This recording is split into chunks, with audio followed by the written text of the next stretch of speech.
What's up, everybody? My name is Dan Kornhauser. And I'm Sam Teets. And thank you guys for tuning in for another episode of the NFL Draft Show here on The Grueling Truth. And I want to remind you guys before we get started that The Grueling Truth and the show are brought to you by betting.net. Betting.net is your best bet for sportsbook and casino sites. And I want to thank you guys for joining us on this cold Monday evening. And we got a lot of stuff going on. The NFL season is winding down. The draft picture and the top of the draft is coming in to focus a bit more. And NFL prospects are declaring day by day. Today, a couple of more top prospects. I know your favorite corner from Washington declared today, as did a couple of receivers around the nation. It was a really, really busy day, and those names keep coming in. But I do want to jump right into it because this weekend is pretty much the weekend of college football. This is what everyone's pretty much been playing for all year and waiting for this whole season. It's the college playoff. It starts this weekend on the 31st, the Cotton Bowl and the Orange Bowl. The Cotton Bowl's at 3:30 on ESPN, and it's number 1 Alabama versus number 4 Cincinnati. And the Orange Bowl is at 7:30. And it's number 2 Michigan versus number 3 Georgia. And I brought those up, Sam, because I want to talk about some of the prospects that you will be keeping an eye on in these games. These are marquee matchups with elite schools and elite NFL talent on all 4 squads on both sides of the ball. So let's start with the Orange Bowl. Let's go 2 and 3, Michigan and Georgia. I mean, take your pick of the litter, man. Who are you focused on in this game for Michigan? What NFL prospects are you going to be really watching, and what kind of matchups are you looking for in this game for Michigan? I'm going to go a little bit off the beaten path because we know Aiden Hutchinson, David Ojabo. We know what those guys are. Aiden Hutchinson is going to be one of the first 3 guys off the board. Ojabo is probably going to be a first-round pick. The guys I'm really interested in, right tackle, Andrew Stueber. Running back, Hassan Haskins, and versatile defensive back, corner/safety, Troy Hill. Those are the 3 guys to me that I'm really interested in seeing playing this game. Obviously, it's a tough matchup in the trenches. Stueber is probably the best offensive line that Michigan has, and Hassan Haskins is the kind of like their grinded out running back. He's had multiple multi-touchdown games this year. He had several big performances down the stretch.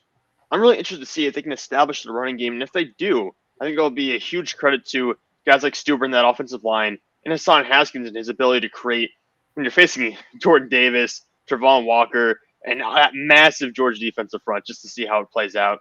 I think it'll be a huge credit to them. That's what I'm really interested in, that matchup in the trenches. Now, where do you see a guy like Daxton Hill going? I know he is one of the top safety prospects in this class. Good size, athlete. Where do you have him pegged on your big board, and where do you see him, his ranking right now at this point going into this? Yeah, so I just pulled it up. I've got him currently pegged at 37 on my big board. He's safety 4 for me. So right outside the first round. I don't think he'll go in the first round. I've seen some mock drafts put him that high. I'm not that comfortable with him just because Jordan Battle and Jaquan Brisker are up there, and I really like those guys quite a bit. But Daxton Hill is a very versatile player. He's a little bit different than the guys I just mentioned. About 6 foot, 192 pounds, so he's going to be on the smaller side. But he played a lot in the slot. He actually played more time in the slot in college than he did at real safety. He played 559 snaps this year in the slot, and under 100 of them playing at the traditional free safety role. So this is a versatile guy who's going to be learning the safety position. Probably not going to play slot corner in the NFL, probably going to play safety. But you can imagine the range he has, the flexibility, the ability to man up and kind of move down, play in the slot if you have to. He's an extremely versatile player. It will take a creative defensive mind to truly maximize his potential. But you can see, obviously, a chess piece like that will gather a lot of attention.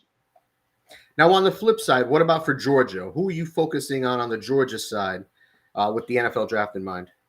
Yeah, one person I really want to focus on, maybe not necessarily because he's not going to be really healthy. I don't know how he's going to be at, but I want to see what George Pickens looks like at wide receiver. I really felt like watching the Alabama-Georgia game in the SEC championship, Georgia just did not have a playmaker on offense. They really didn't. Outside of their tight end, who's not draft eligible, Brock Bowers, he's going to be a future first-round pick at tight end, but they didn't have a wide receiver who was really making a difference. So I'm really curious to see what George Pickens will look like if he plays in this game and to what extent he is 50%. I see 75% of what we're used to seeing him at. And I want to see how he performs because this is a very good Michigan secondary, probably an underrated Michigan secondary. Maybe not elite, but still very good. Mm-hmm. And if you're Georgia, a talented Michigan defense, you got to have some playmakers outside of Brock Bowers. I don't think that George Pickens can be that guy. I just want to see if he's healthy enough to actually do it. And one other guy, Jamari Salyer, the left tackle currently for Georgia. I think some people are projecting him as a guard in the NFL. Mm-hmm. But it's Aiden Hutchinson, it's David Ojabo. We saw what they did against that Ohio State tackle duo in the past. So I'm really curious to see how Salyer will hold up against those guys. All right. I'm actually looking forward to, for Georgia in particular, I want to see how James Cook does against this solid Michigan front. We know Michigan's pass rush is quite right, but it's not just those edge guys. They do have a very talented front seven outside of Hutchinson and Ojabo. And I want to see if James Cook is legit. There's been some grumblings about him, and he might be one of those running backs that comes up late in the process, goes in the mid rounds, and has a solid NFL career. His brother Dalvin plays for the Vikings, so pretty good. That's pretty good pedigree.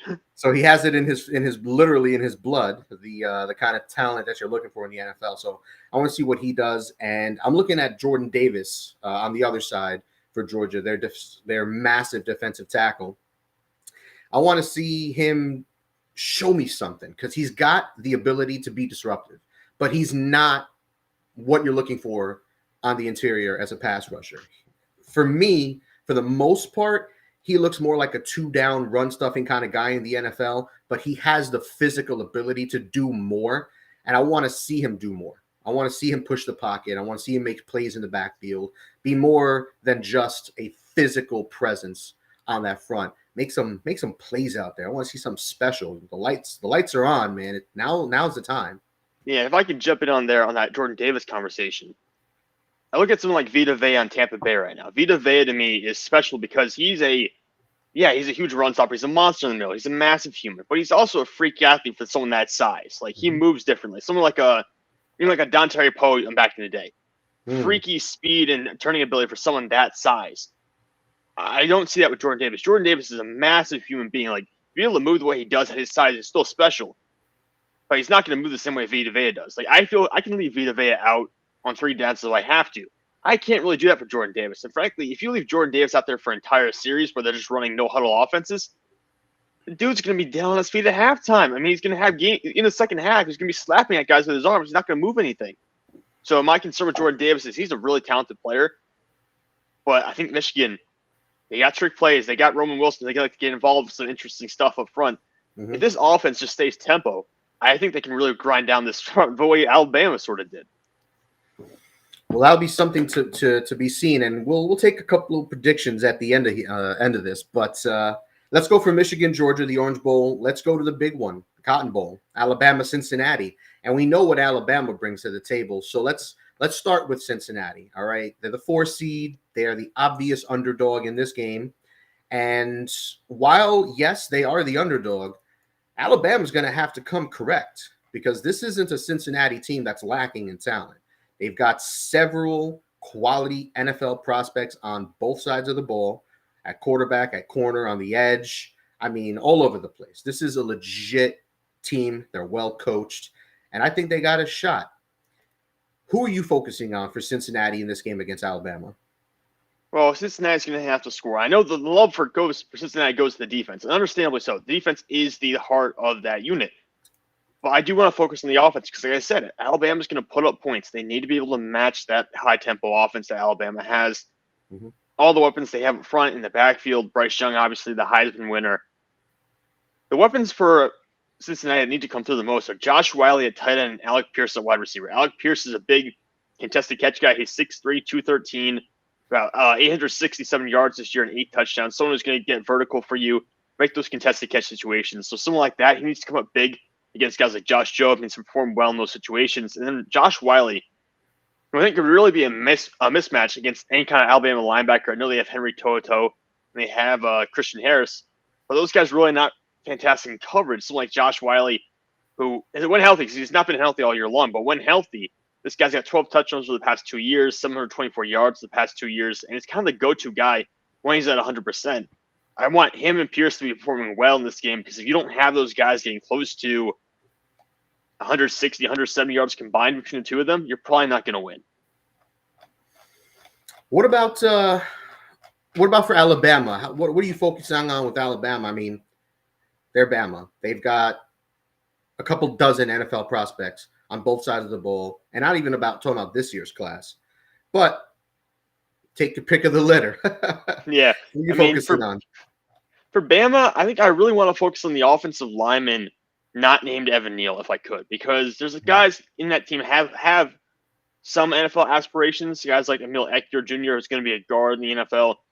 Someone like Chris Owens, who's played center, tackle, guard, has been all along the offensive line. I want to see what they're going to do in this game because they are, compared to Evan Neal at least, liabilities. You've got Majay Sanders on the other side. You've got taller, bigger linebackers. Got like Darian Beavers, who's going to be like a Zaven Collins type guy who's got the build to rush the passer and be maybe like a smaller edge rusher. I want to see how those guys handle a versatile linebacking group for Cincinnati and a versatile defensive front because they are, comparatively to Evan Neal, not as good. So I want to see exactly how they hold up because I expect Cincinnati will try to attack those guys specifically to get to Bryce Young. That's how they're going to try to apply their pressure. And who do you think has to have the bigger performance in this game for Cincinnati to have a chance? Their offense or their defense? I know you said it's going to be about points, but do you think that's where that's where Cincinnati has to focus on is keeping up with Alabama, or do you think they can try to keep Bama in check? I think ultimately keeping Bama in check is going to be the huge part because if you don't do anything, Jameson Williams, I really want to see Kobe Bryant and Ahmad Gardner versus Jameson Williams. It's probably going to be the most fun matchup to watch. I know there's matchups all over the field in this game. That's the one that's going to be the most fun to watch on a snap-by-snap basis. But if you don't contain Alabama, they'll run up 45 points on you. And I know Cincinnati has a decent offense. They've scored high caliber points at times.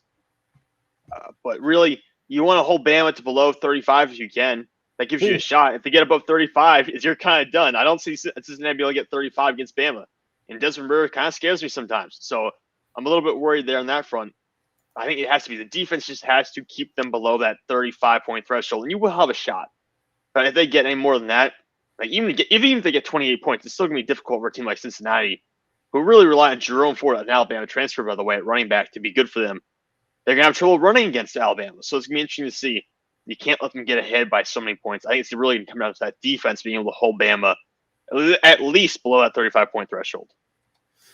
I'm excited to see Majay Sanders for Cincinnati. He is one of the better DNs, edge rushers in this class. I have a firm second-round grade on him right now. I love his aggressiveness. I like his relentlessness.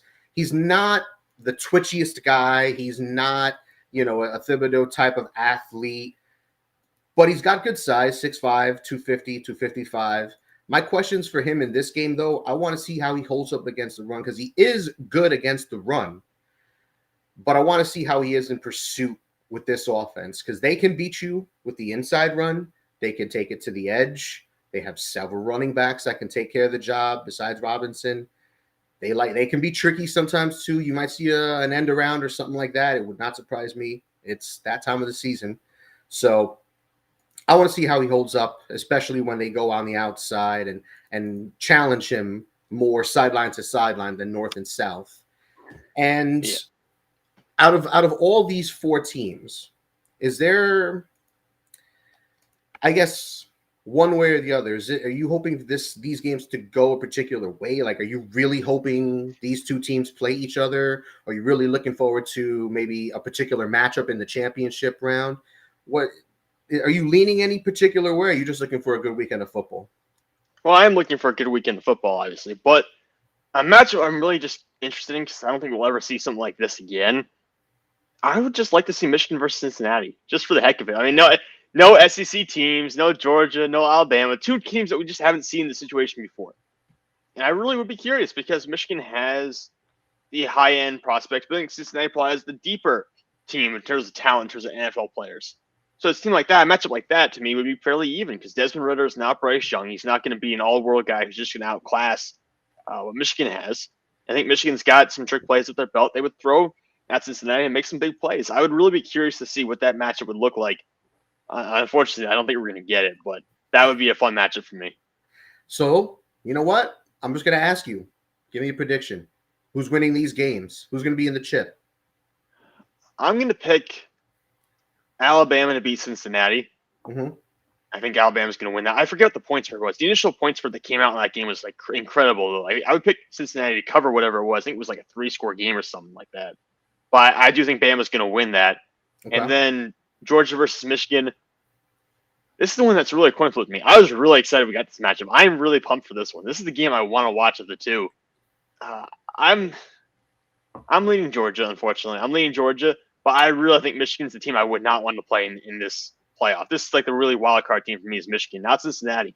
Michigan to me has the highest ceiling when they're willing to go out and just play like incredible football. So why did you go with Georgia over Michigan?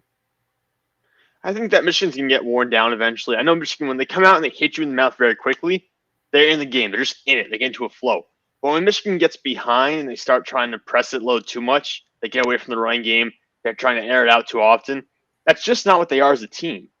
You know, they're not a vertical passing offense that can consistently go out there and throw the ball 35 times a game and beat you through the air. They're just not what they do. So I'm a little worried about Michigan potentially going out there, getting behind early, and just kind of getting ground down by that Georgia defense and Georgia's overall talent pool up front. That's kind of why I'm leaning with the Bulldogs. All right. And for me, I'm also going to go with Alabama. Spoiler, not really. And I'm going to go with Michigan. I think Michigan has what it takes. All right. I think Georgia is still reeling a bit from their performance against Alabama in the SEC championship. And I think Michigan is riding a high wave. I mean, why wouldn't they be? They finally beat Ohio State on the biggest of Big Ten stages. I mean, they might be worn out, I guess one would say, from all the emotion if it was last week. But they've had enough time in between that I think at this point, all they have is the raw confidence of what a win like that can do for your program and do for your team's confidence and self-esteem moving into such a big game like this one. And they're not to be slept on. I don't like their quarterback at all in this kind of a game, but they've got the ground game, they've got the defense, and they got the coaching.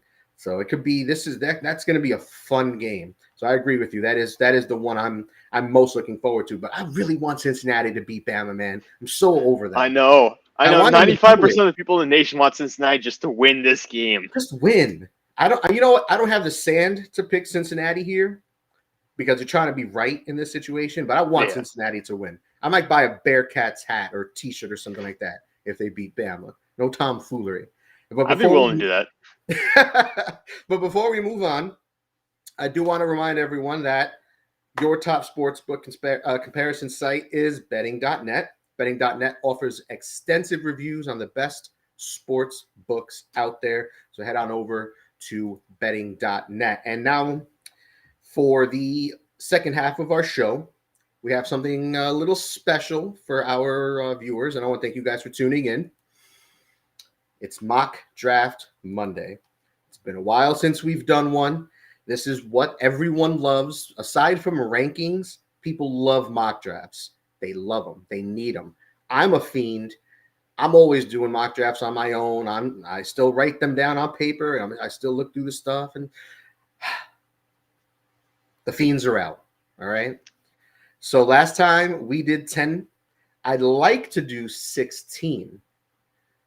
We can get there. Do the first half of the draft. A lot can change. I think there's something like 24 NFL teams currently have a shot at the playoffs, at least numerically. Whether or not it's realistic is irrelevant. There's still 20-plus teams legit vying for a playoff spot going into this upcoming week. So with that in mind, let's get this started. 1 through 16. And Sam, remind me, you are a Steelers fan? That's correct. Okay, so since I did my team last time, I think it's only fair that you do your team. You get to pick your team this time. Now, I'm going by Tankathon's draft order currently, and they have Pittsburgh as number 16. So you get the evens. I'll get the odds, which means you're going to be picking from my Lions. I can't wait to hear who you go there. But the Lions are picking number 2. Who's ahead of them? The Jacksonville Jaguars. Team is butt. They have needs. absolutely everywhere. And now they are that team that's in the not so envious position that they are the top pick. They don't need a quarterback, but there's no quarterbacks worth trading up for. So I know ideally they probably want to trade down from that first spot, but I don't know if anyone's going to trade up for Kenny Pickett or Matt Corral. I don't know if that's going to happen. So it would do them well to stay here and take the best player available. It could be Hutchinson, it could be Thibodeau, it could be Neal. Neal would fill that spot at left tackle that Cam Robinson currently holds. And I mean, one Bama guy replacing another is poetry, if you ask me. But I don't want to do that. I don't want to take Neal 1 overall. It doesn't stand out to me. He doesn't stand out to me as a number 1 overall prospect. And that would be reaching more for a need. It's not a reach because Neal is still a potential top 5 pick. But I'm not going to do it. I'm going to go BPA here. I'm going to go Aiden Hutchinson. Hutchinson is one of those guys who's a beast on the edge, and we know he can play the 3-4, he can play the 4-3, he can play standing up, he can play on the line, and he does it all well. Wrecking ball. They need to replace Chazon. He's been a bust thus far. Allen and Hutchinson would wreak havoc in the AFC South, and that's a great step forward building this team. I would go Hutchinson number 1 for Jacksonville, and the Lions are now on the clock. You've come around to Hutchinson. I know you had Thibodeau as your top guy a couple of weeks ago. I did. But in this situation, I go Hutchinson more because I feel he would fit this team better than a guy like Thibodeau. I think they already went that route with Chazon. He's not as good of a prospect as Thibodeau is, but he's similar in terms of length, athletic ability. That's what really shot him up boards in the draft when the Jaguars took him. So they're similar, and I think Hutchinson brings a different angle for their pass rush, a more rugged kind of guy opposite Josh Allen. I think he would work really well with Josh Allen as opposed to Thibodeau, because you don't got to teach Hutchinson about rushing the passer. You just plug him in and let him play. Yeah, whereas Thibodeau, you do need to kind of coach up a little bit. And sitting here at number 2, frankly, your Lions would probably need more corner help than you need edge help. The way their defense is set up, I don't really know if there's a clean fit for him on your defense. I know you got Julian Aguilar playing, when healthy, out there playing a kind of like a 3-4 system right now for the Lions. Yeah. I mean, here's the thing. I'm not sold on Stingley, though. I'm just not. Like, dude hasn't been healthy. There's injury concerns there. You know, Thibodeau got hurt a little bit this year, but when Thibodeau's playing, I've seen the spark this past year. I haven't seen Stingley spark in 2 years. So I'm going to take Kayvon Thibodeau here just because I just don't see another guy I could really justify taking him. Do you want me to take Evan Neal? You got so many tackles right now, you don't need another one. So it's kind of a situation where you're almost pinned in taking this pick. I wouldn't really fault you to try trading back in this spot, frankly, because you're kind of forced to take someone like Thibodeau in the spot. This is going to be one of those drafts where rumors of trading back are going to run rampant and no one's going to make a move. No, because absolutely nothing. No one's going to want to pay the bounty that it's going to take to move up. And B, who are you trading up for? Not only are you giving up a lot to move up, but I mean, look what the 49ers gave up to move up to 3 this past draft. They gave up, 3 first-round picks or something like that? Yeah, 3. I mean, even if you don't have to give up that much, you're still giving up at least 2 first-round picks, assuming this is a team in the top 10 trying to trade up. So I don't know if this is one of those drafts. So we're going to have a lot of rumors and possibilities and stuff like that, but I'm not buying it yet. We'll see come March how I feel about that. But as much as I want to say I agree with you, a trade down would work best for either one of these 2 teams, especially Detroit. I don't know if it's going to happen. Yeah, don't see it. Yep. So, number 3, the Houston Texans on the board. Pretty much been sitting in the 3rd spot for weeks now. Pretty much us moving between 2, 3, and 4, but it's been 3 for a few weeks, pretty much. Not going no tackle. And now at this point, I don't even know if I want to take a quarterback. Mills has been useful, and they have nothing on offense, at least weapons-wise. They have a bunch of nobodies at running back. When Cooks isn't playing, I mean, I like Nico Collins as a prospect, but let's be honest, he's a rookie. He's got a lot to learn at the receiver position. It's ugly, but Mills looks decent. He doesn't look as terrible as he did earlier in the year. I think there's something to be said about that. He's showing improvement. If you're a bad quarterback, look at Jimmy Clausen. He looked bad his rookie year. He stayed bad the whole year. He never got better. They replaced him the next year with Cam Newton. So it's nice to see that he's not a Jimmy Clausen type guy where he just fizzles out and does nothing the rest of his rookie year just to be replaced, a wasted draft pick. So I think they're toying with the idea of maybe keeping him around, maybe adding a veteran or another second, third round quarterback. But I think they can wait at this point. And I think they go best player available. Now, who's the best player available for them? Neal, Hamilton. Do you want to take Karlaftis? I'm going to go with Derek Stingley Jr. here. I'm going to throw a screwball out there. And the more reports I read, the more rumors and stuff like that I read, the more it sounds that Stingley's injury problems this year and ineffectiveness when he did play aren't going to affect him.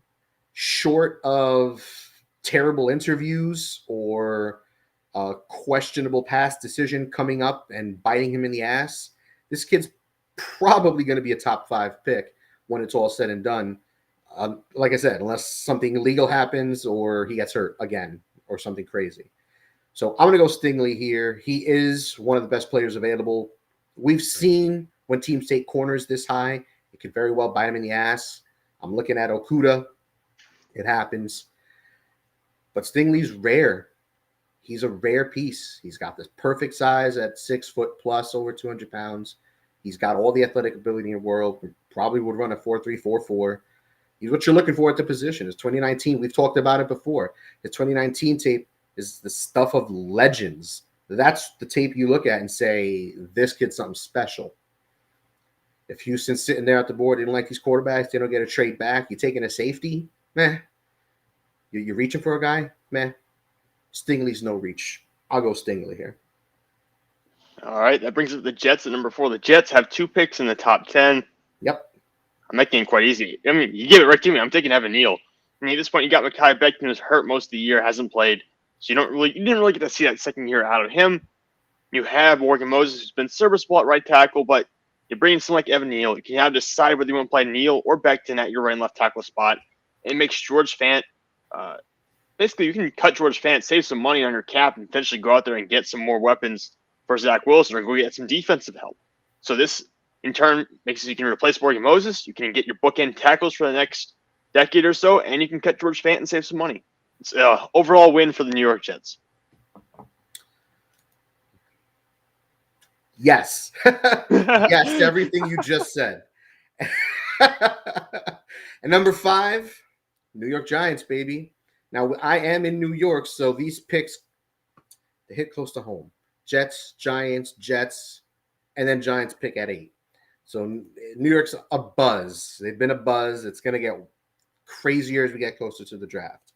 Now, the Giants are a tough team because I know as of now they say they're bringing back their coach. They're bringing back Jones at quarterback. Everyone's disgusted. All the fans just want a clean house. But I'm going to work with that in mind. I'm going to assume that Joe Judge is coming back. I'm going to assume that Daniel Jones is going to come back. So with that in mind, if you don't need a quarterback, cool. You don't got to worry about none of these guys on the board and making another potential mistake like you did with Jones when you took him 6 overall and you had no business doing so. So this allows the Giants to take, in my mind, the best player available. And at this point, I know it might be not popular amongst Giants fans when you look at it. And I know my buddy Bob is going to hate it, but I'm going to go with Kyle Hamilton here. He is the best player available on my board. Taking him 5th would be perfect. It's right in the sweet spot, not only in terms of because of his position, but of how the board's dropping and the talent that's available. Hamilton might be arguably, potentially the best defender in this class. He has a lot of fans. I know I've read a lot of things online of nothing but positive things to be said about him. You would be straining to find a big board that doesn't have him not only in their top 10, but top 7, maybe even top 5. Does he fit a need? Not really. But best player available a chess piece you can play all over. Jamal Adams light. Hopefully he can get more picks in the pros than Adams has. But I'll go Kyle Hamilton here. He's going to be better in coverage than Jamal Adams is. He's going to play a better role in it. He's going to be up there. I believe that brings up Carolina, right?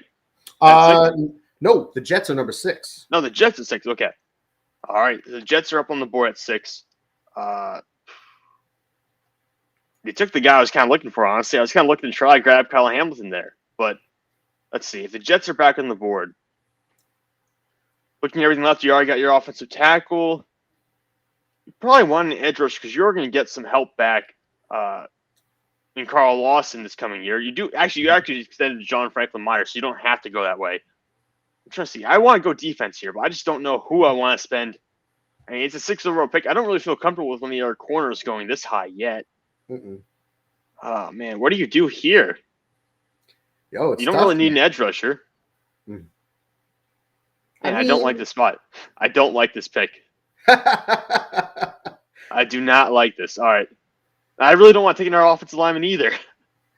This is what the draft is, man. Teams are on the clock. They get disgusted when they get C-blocked by somebody, and they gotta call an audible out here. So pull a Peyton Manning. Let's see it. All right. I hate this. Let's see. Well, I'm just gonna take a corner anyways. It's a little high for a corner, but the Jets desperately need one. You're not trading back here. Looking at the guys available, 3 guys who I really consider here. Roger McCreary probably will fit what you're looking to do. This guy has a ton of coverage snaps under his belt. Was excellent at Auburn, especially against Alabama this past year. Ahmad Gardner, his draft stock is going to be so affected by this game against Alabama. I don't want to take him here because I want to actually get to see that game before making that pick yet. Okay. Trent McDuffie. I think I'm going to take McCreary because of the guys left, McCreary is probably the most scheme versatile of the group. So depending on what you want to do, if you're Robert Saleh, McCreary is going to be maybe your best option because he gives you a little bit of everything. Wow. He's not like quarterback number 2. I just think they're trying to build a defense, a guy who can play everywhere on your defense. If it zone or man schemes, he's your guy. Wow. I know, right? It was either that or like take Tyler Linderbaum. I'm like, well, corner's more valuable. I got to do with the valuable pick. I'm disgusted with that pick. I know if Jets fans heard that, woo, it would be ugly in New York. It would get violent. They might riot in the streets if that was the pick. I mean, not because he's a bad player. McCreary could very well be a first-round pick, mid to late first round, no problem. We'll see how he tests, like you said, and see how things go. But it's not crazy. But that's the first. I think I'll say that's the first upset of our. That's the first crazy pick. Yeah, that's the first. You can say it's the first crazy pick we made so far. I mean, Stingley 3 is Hamilton 5 to the Giants when they don't really need a safety is But wow, McCreary 6. Okay, we're moving on. Carolina's on the board. Carolina's sitting at number 7. And before I go on to Carolina, I'm going to show some love to betting.net. And I want to remind you guys that the Grueling Truth is powered by betting.net. Betting.net is your best bet for finding the online casino or sports book that is right for you. Head on over to betting.net. So now we're sitting here at number 7 overall. The Carolina Panthers are currently on the board. Losers of 5 straight. Just a total disappointment. And this is one of those weird teams because they're keeping their coach, which isn't a problem. I don't mind Rule. But they need a quarterback. Their defense has got a lot of very good young players, so I don't think defense is going to be even considered here. I think this is the first team that's really going to look at a quarterback in the top 6, 7, 8 picks, aside from maybe Houston. And they're going to look at a quarterback and they really try to find their guy because that's really what's holding this team back. They've got talent at receiver. They got 3 good receivers. They got McCaffrey. It's quarterback and O-line. And you're not taking a tight end this time. There's no tight ends worth taking. I'm not even going to go that route. But it's quarterback or it's offensive line. Now, I think Carolina is going to be aiming to sign a quarterback in the offseason, maybe trade for one of these star quarterbacks that are going to be available, Rodgers or Wilson or Deshaun Watson or one of those guys. But they're going to try to make a big move like that. Corral, Pickett, They both could be really good picks here. But I'm gonna go with Akeem Ekwonu. Ekwonu. Woo! I'm never gonna get it right. Ekwonu. NC State's offensive tackle. Big guy, 6'4", 325. Got the athletic profile you look for the outside. Got the length you look for. He's been nasty all season. And I think he's a plug-and-play tackle for Carolina. Him and Martin at right tackle would be a really nice set of bookends for whoever is their quarterback. You took my pick again. I mean, the Giants are on the board next year. My draft order I'm looking at is a little different than yours, but the Giants are non next, right? Yeah. Giants are at 8. Yep. Yep. I wanted Ekwonu next. I was waiting. I was like crossing the fingers. You're talking about picking Corral. I'm like, yes, he's going quarterback. This is gonna be perfect. And you took him right out from under me. I still think he has to be offensive lineman though. I'm not gonna really change my position group. Mm-hmm. And I think Matt Pert just got put potentially on IR today. I think he got hurt. I forget what exactly the injury was. Yeah. ACL, yeah. So you're looking at a situation where he's hurt. He's going to have a serious injury. He's got to rehab this offseason. Nate Solder has never really been good for the Giants, fortunately. Andrew Thomas looked good in spurts this year, but he was hurt in and out of the lineup. Looking at who's left, I mean, you got Charles Cross at tackle. I know people are somewhat enamored with. It's kind of back and forth on him, really, as far as how good is he. People don't really know. To me, this pick is either him or it's Kenyon Green. Kenyon Green is kind of like a versatile tackle/guard combo for Texas A&M. He's played left tackle against Alabama, did not allow pressure that game, I believe. So it can play tackle in spurts, but I wouldn't want to put him there full time. In this situation, if you're buying into the Andrew Thomas hype, think he can be your guy for the future, I'm willing to make the move. I'm going to take Charles Cross here and try to just build up that offensive line because even if you don't take him in real life, you don't agree with the pick and take Kenyon Green instead. We all agree it has to be an offensive lineman here. The Giants need to walk away with at least one of these guys in the trenches. Otherwise, it'll be a huge catastrophe. Honestly, man, I couldn't agree more with your logic on this pick, and Cross in this range, pretty on point. I would even think this could be the spot for Linderbaum. Yeah, you know what? Maybe. You just got to get someone right. You got to get someone who's worthwhile in that. You got Billy Price playing center right now for the most part. It's ugly. Billy Price at center. Will Hernandez at guard has been doing absolutely nothing. Yeah, what happened to him? I mean, he's gone downhill. He's been worse and worse every year almost. Dude, I don't know. I don't get it. Maybe it's just hashtag Giants problems. Probably. Or offensive linemen go to suck. Hashtag Dave Gettleman.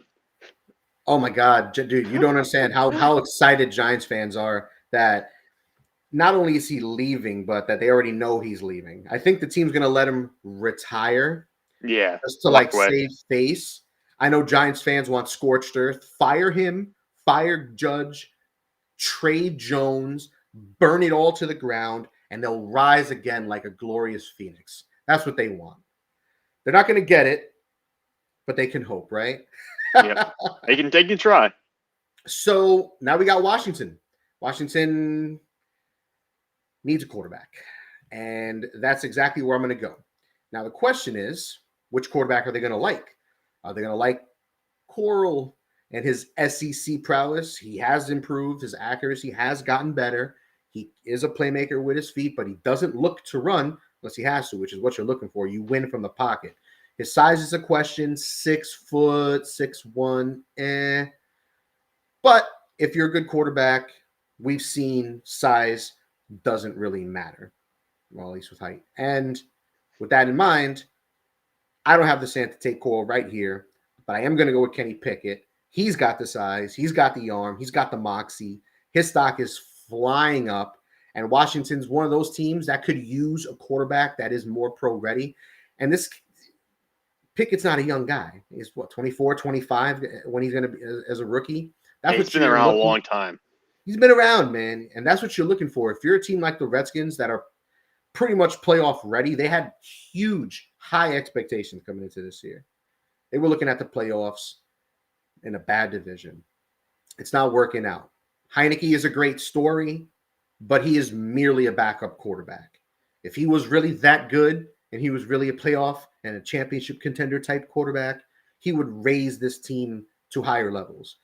Gibson being hurt, Logan Thomas being hurt, Scary Terry not being quite right, having no legit wide receiver 2, Curtis Samuel being hurt. These are all problems, but the biggest problem is the lack of difference-making talent at quarterback.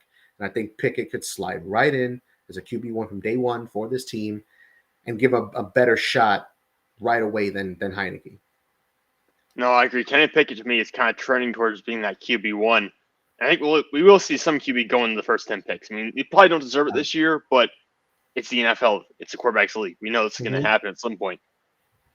That brings up Atlanta, right? Yep, Atlanta 10.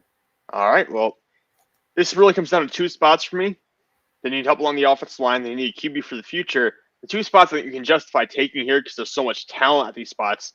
Edge rusher potentially, someone like a George Karlaftis maybe, even though I don't think he necessarily fits their scheme. Someone like a David Ojabo would probably actually be better for their scheme alone. But you've got AJ Terrell, who I got to see play in person for a number of years in Clemson.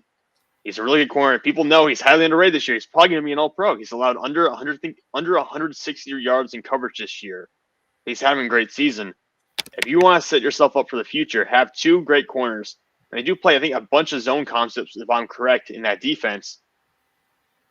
Kaiir Elam, out of Florida. Okay. Going 10th overall. I know you've seen Kaiir Elam in person, maybe not as high on him as I am right now. But I think that someone like with his size, his length, because right now Terrell doesn't have to man up on the line of scrimmage so much. They don't have to really test him. They get a lot of times where he gets a little bit more with soft coverage and gets the play off of that. And does really well. And from what I've seen him, Elam, he does a good job when he's able to kind of look and react to it a little bit more than necessarily having to be stacked on top of a receiver on line of scrimmage and carry him 30 yards downfield. So I think that something like that could maybe, we talked about it a little bit I think last week, hide some of Elam's flaws and deficiencies when it comes to changing direction in space really quickly and sticking with some smaller, shiftier guys. I mean, as a Gators fan, I love me some Elam, and he's a player I've been watching for the last couple of years. Loving his trajectory, how he's been, his improvement from his freshman year to now. But like you said, there are questions. His technique is always an issue. He gets lazy sometimes with his feet, and he turns a little late when he's trying to turn and run with somebody. He can get beat deep. He's gotten burned a couple of times this season, and it's been ugly. I mean, look at Trayvon Diggs. All the top corners get beat. It happens. Jalen Ramsey's been burned. It happens. It's can you minimize the times that you're burned downfield for a touchdown? So I want to see him live up to his athletic profile and live up to his athletic ability because it's there. He could be so good. He could be the cornerback one in his class. But the inconsistencies give me pause. I got to see better. I got to see more consistency. But I don't mind this pick. I don't mind it at all. I thought maybe this was going to be back-to-back quarterbacks because I know Falcons fans are a little upset that they don't have a quarterback now that Matt Ryan's aging. And to be clear, Steve, I'm not saying Matt Ryan's a bad quarterback. I don't dislike Matt Ryan. I like Matt Ryan. I've defended Matty Ice on other shows and to my friends and stuff like that for the last few years. I don't hate Matt Ryan, but he's getting old. They could have taken Fields or whoever was left at the quarterback there. I think it was him and Mac Jones. Yeah, I think that's all that was left. But I thought maybe that was going to be a spot. I guess not. But now Denver's on the clock. And Denver's sitting at 11 right now. And they're yet another team that is that quarterback, that difference-making quarterback away from making a potential playoff push. This is a talented team. They've got pieces at receiver, tight end. They've got a good running back duo. I think both of those guys could go over 1,000 yards rushing this season in Williams and Melvin Gordon. So I think the pieces are in place. You don't really need to add too much to the O-line. You can do that later in the draft or in the offseason free agency. And their defense is ready. Their defense is right, particularly in the secondary. And I love Bradley Chubb. Got to be Chubb. But they're a team that needs a quarterback. And this is going to be another one of those. Who do you like? I'm going to go with Coral. I'm going to go with Matt Corral here. Plug him in. He's way better than Drew Lock. Teddy's cool. You can keep Teddy. But Teddy's not winning you a chip. Teddy's not doing it. He's not making people better. And he's not even helping the guys who were there play to their levels. to what we expect. He's a good placeholder. He's not a difference maker. Corral could be. And I think that's the pick, Carl. All right. Does that bring up Minnesota next? That's Minnesota number 12. Minnesota's coming up. Purple people leaders. And I really got one spot I'm just zeroing in here. I'm being honest. I'm taking a corner here. Okay. Right? There's just nowhere else to go. Maybe safety. Maybe get someone to replace Xavier Woods. But Cameron Bynum actually has looked pretty good out of Cal. He's a rookie for them. When he's played, he's been pretty good at safety. So I think you got a future replacement there for Xavier Woods. You can have him and Harrison Smith play alongside each other, which leaves corner where you have Patrick Peterson as well past his prime. Mm-hmm. You got Cameron Dancer kind of playing a little bit of nickel, a little bit outside. He's been in and out of the lineup. And you cut Rashad Breeland recently because you had an issue with him in practice. So tons of issues there for Minnesota. Trent McDuffie and Ahmad Gardner are still on the board. Mm-hmm. I want to see Ahmad Gardner play in the college football playoffs before I actually draft him because it's going to be such a big matchup. And Trent McDuffie, I like a lot. I just don't know if I like him in Minnesota. Okay. Because of what they're trying to do defensively. I think Andrew Booth Jr. is probably going to be picked closer between like pick 25 and pick 35, I would say. I'm going to take Andrew Booth Jr. here. A guy who, again, I got to watch play at Clemson, so I get to see him in person. He's a lockdown corner potentially. This guy still has to develop quite a bit. He's fairly newer to the position. He doesn't have a lot of reps, to be honest, at Clemson. He doesn't have a ton of reps. So he's going to get better. He's going to improve by leaps and bounds in the NFL. And I think some of the concerns with him where he sometimes struggled in man coverage, he sometimes had issues with that. But he has the fluidity, he has the footwork, he has the athleticism to be able to develop into a really good man corner. And he has the physicality to do it. But it's going to take the coaching to get him to that point. So I think he has the traits. And he does have, great tape at Clemson. He's a really good ball hawk. He's really good at making plays on the ball. And he's really good in run defense. He's really good at taking down screens, defending the run. He loves tackling. He loves being aggressive. I think Andrew Booth Jr. is a pretty good pick here. It's just a question of, do you trust the staff to be able to develop him? If not, maybe take more of a finished product like Ahmad Gardner or Trent McDuffie. Okay. Booth Jr., 12th overall to Minnesota. I like it. Now, Cleveland is on the board. And Cleveland is one of those teams that just has had bad luck. They've got talent everywhere. This was Mike's AFC pick for the Super Bowl. Oh, really? It was the Browns were his pick to represent the AFC. I think it was Browns Bucks. I think he went. Yeah. I know for a fact it was Browns, but I'm pretty sure it was Browns Bucks. But that just goes to show you, and he wasn't the only one. This isn't some random pick he made. No, Cleveland's got talent. They're a really good team. Now I don't know if it's just because of injuries and COVID, or if Stefanski just isn't quite right. Or is it really just all Baker's fault that he's just not who they thought he was? I'm not sounding the alarms. I'm not going to panic and take a quarterback here or anything crazy like that. No. It's keep building it.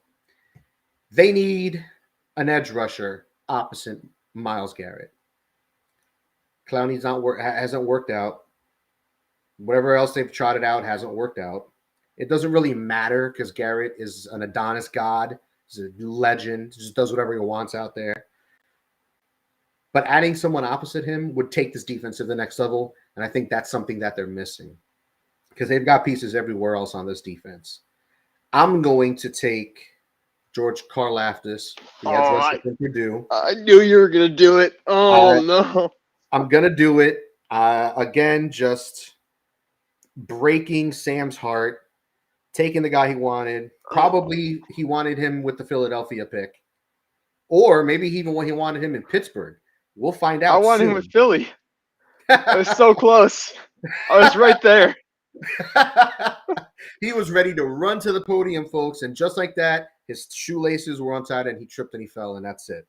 So I was figuring out what I was going to say and everything. Well, that's it. That's how the draft goes, baby. There are no guarantees. The only guarantee is that you're going to be surprised and possibly disgusted as you watch. But I'm going to take Karlaftis from Purdue, the edge rusher here, 13th overall to Cleveland, and Philly is on the board. Yeah.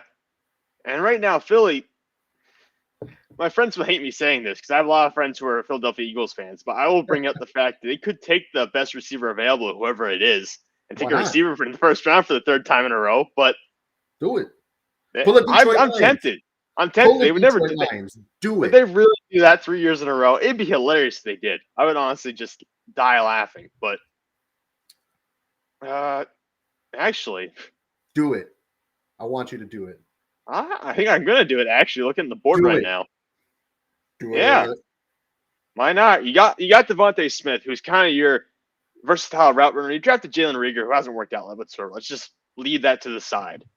You got Devontae Smith, who kind of does a little bit of everything for you. But I remember a very speedy wide receiver who now plays for Las Vegas, who was just a killer in that conference for forever, in that division forever, taking down teams left and right. That offense was so explosive when he was there. I think if you can go out and get Jameson Williams here, it's a dynamic duo. Bring Jameson Williams back, put Devontae Smith next to him. It's going to be an interesting dynamic there. And I really think, I don't know if Jalen Hurts has the arm strength to fully take care of Jameson Williams, but really, I think you got to try if you want to build that offense up like that. That's just a weapon. With him with Devontae Smith running underneath, ooh, that's a good one. I'm thinking Jameson Williams. Williams. All right. I like it. I like it a lot.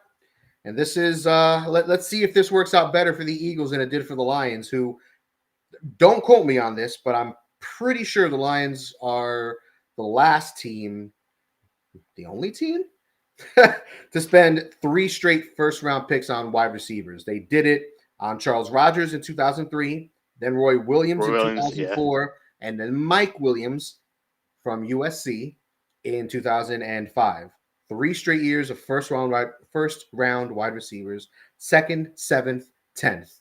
Spoiler alert, they were all butt cheeks. It happens. The draft is an inexact science, right? But you got a young quarterback. If you're not going to get a different quarterback, you're going to go with Hurts. Give him weapons, man. Give him weapons. Let him see what the man can do. Like with the Bengals, they took Chase. They had Boyd. They had Higgins. It's not like Higgins and Boyd were ass. They added another star receiver, and it took their quarterback and took their passing game, took their offense to the next level, to the point where Burrow is playing absolute lights out. And I think if they make this move and Hurts can take the next step in his development, this would be a nice offense for them between Williams and Smith and now Hurts. And then you bring that Alabama flow to Philly. Yeah, you got a championship pedigree from college coming to your team. That's what you're looking for, baby. So, here we go. The New Orleans Saints sitting not so pretty at number 15 overall. And I got to say, I'm a little disgusted with myself because this would be a perfect spot for a quarterback. Any one of these quarterbacks, take your pick. However, with the top 2 off the board in Pickett and Corral, I am not a fan of taking Sam Howell here. I am not a fan of taking Malik Willis or Desmond Ridder or Carson Strong. I don't want to do none of that. Just thinking about that grosses me out. I feel like I got to take a shower because I'm so disgusted. So instead of taking a quarterback, they keep Taysom Hill. I don't know why they're keeping Taysom Hill. They're going to keep Taysom Hill. Maybe they bring back Jameis Winston on a 1-year deal, an injury type deal, prove it. Maybe they bring in another guy. Maybe they draft Carson Strong or someone like that in the 2nd round. Regardless, they're going to need to give their quarterback, whoever it is, pieces. Besides Alvin Kamara, Mike Thomas is hurt. You don't know when he's coming back. When he does, you don't know what mindset he's going to be in, how he's going to be physically. Is he going to be the same receiver? Is he going to be Julio Jones, just one of those elite, all-world, Hall of Fame caliber producing receivers who gets hurt and then turns 30, and then it's downhill from there? Like Julio, is Hopkins going to be that guy? I don't think. I got to double check. I'm not sure on Mike Thomas's age. I'm going to have to look that up real quick. AJ Green was that guy. AJ Green is another one, but AJ Green was another one who had all kinds of injury issues as well, even before he was turning 30. Yeah, I think Michael Thomas is older. I think he spent a lot of time in college. He is 28 years old, going on 29. So he's on that border where he's got a lot of foot injuries, leg injuries, whatever it is. He's getting to that point. Is he going to be the Mike Thomas that we know when he comes back? That's a huge question. Even if he is that guy, he needs help. We haven't seen anyone step up at the receiver position for the Saints.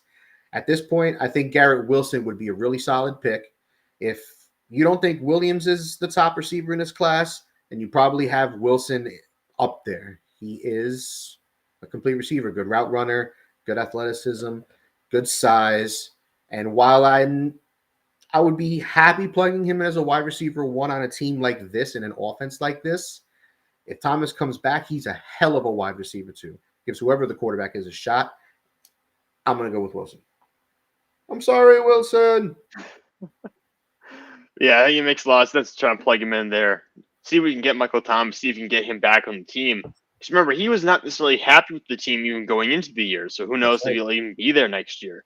If he gets traded in the offseason, all the more reason you would have to take a receiver at that point. But I agree, getting Garrett Wilson in there, and you can get Michael Thomas back. It's a 1-2 punch that really revitalizes his offense that has only run through Alvin Kamara for the most part the past couple of years. And that brings up the Pittsburgh Steelers, finally. That's it. Last team here today. I've been looking over this board. There's a ton of really good players. I wish I could just take all of them because Pittsburgh needs it at this point. It really comes down to a couple things. Offensive line has been god awful this year. It's been absolutely terrible. They need offensive linemen as much as they can get.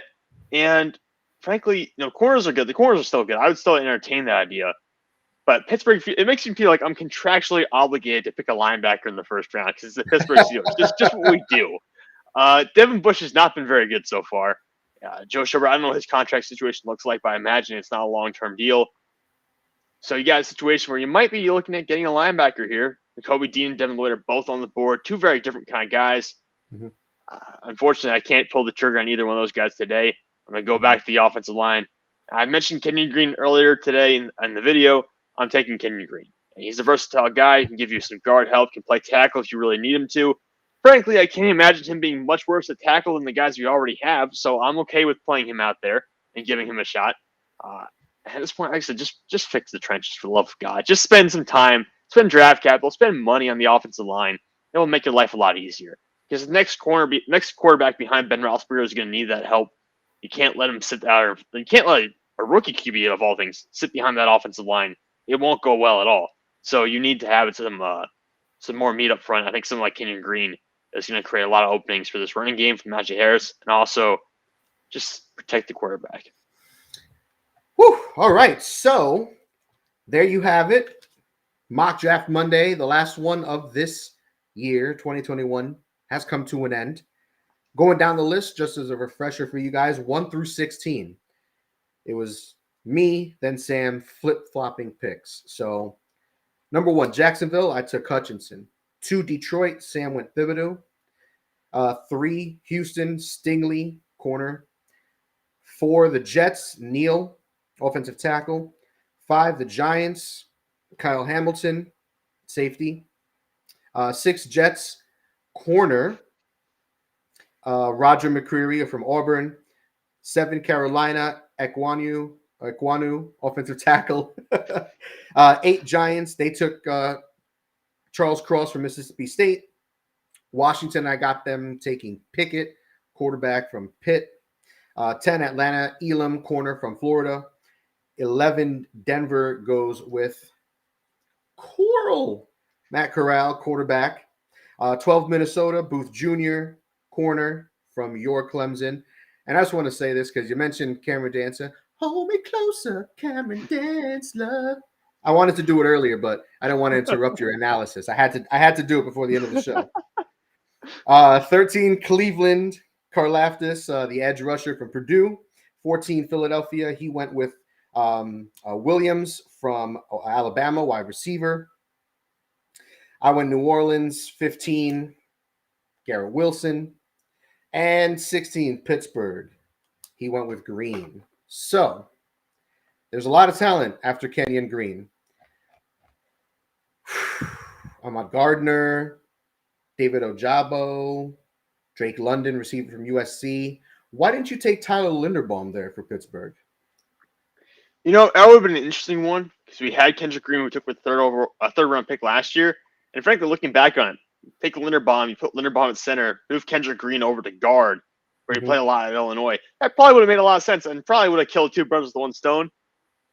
Something to consider in the future, I suppose. But I wasn't really thinking that way. I didn't get too deep into it. I've been up since 3 a.m. this morning, so I've been on the long haul today. But